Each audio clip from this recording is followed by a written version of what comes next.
Disturbing true farm horror story. I grew up believing farms were peaceful places. Quiet, predictable, safe. But after what happened that summer, I don't go near open fields anymore.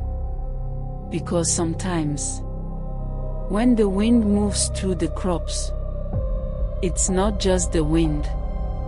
It was 2017 when I took a temporary job on a remote farm.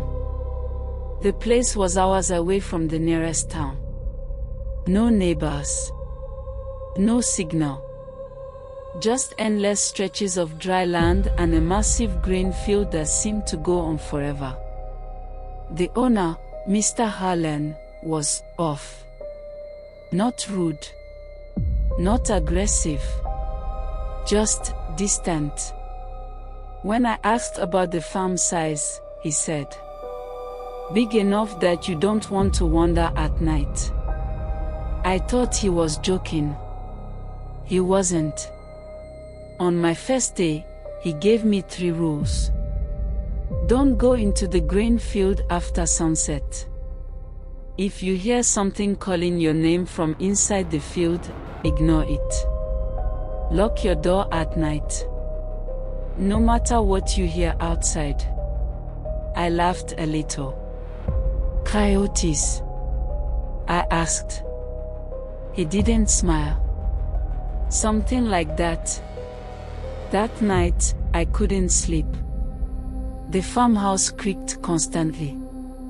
Like something heavy was walking across the wooden floors. Around 2 a.m., I heard it. A voice. Faint. Coming from outside. Hey? It sounded like me. My own voice. I froze. Then it came again. Hey, come out here. I slowly walked to the window. And that's when I saw the grain field. Moving. Not swaying. Moving, like something was walking through it. But there was no wind. The crops parted slowly. And something stood at the edge of the field. Tall. Too tall. Its body was wrong, stretched, uneven, like its limbs didn't bend properly. I couldn't see it clearly. But I knew it was looking directly at me. Then it tilted its head. And whispered again. In my voice. Why are you still inside? I shut the curtains instantly. And I didn't sleep at all that night. The next morning, I told Mr. Hunting everything. He just nodded. Then said something that made my stomach drop. It saw you. I asked what he meant. He leaned closer and whispered. It learns you before it takes you. I packed my bag right then. But he stopped me. Too late to leave now, he said. It doesn't like it when people try to leave. That night, I locked my door. But around midnight, I heard footsteps. Crunching, slowly, circling the house. Then stopping. Right outside my window.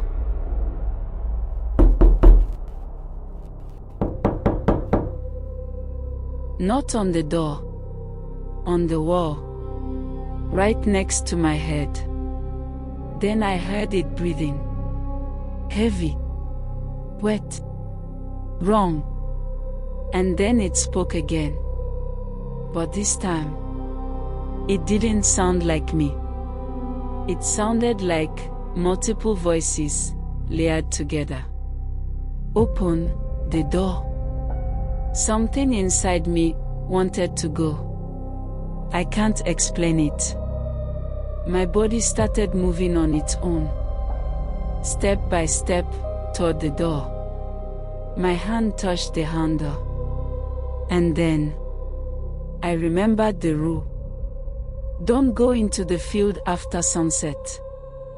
I snapped back, ran to the bed, covered my ears. But the voice kept going. Come outside. Come see. We are waiting. The next day, I confronted Mr. Hunting again. That's when he finally told me the truth.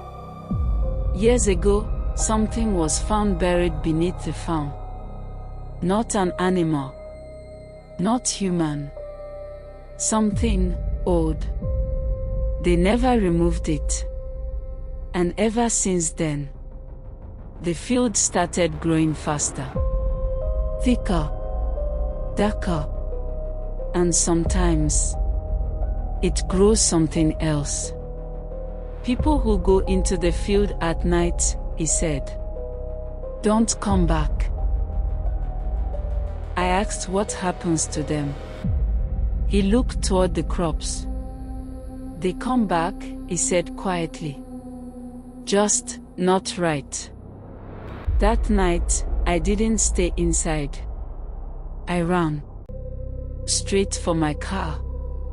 Didn't even park. As I started the engine, I looked toward the field one last time. And I saw them.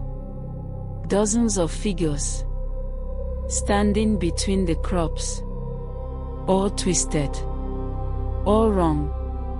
All watching me. And in the front was me. Smiling. Waving. As if it had been waiting. I never went back.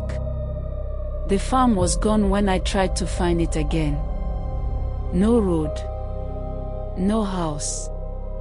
Nothing. Just empty land. But sometimes, late at night, when it's quiet, I still hear it. My own voice, calling from somewhere far away. Come back. If you ever find yourself near a farm, and the fields look too still, too quiet, don't go closer. Because something out there might already know your voice.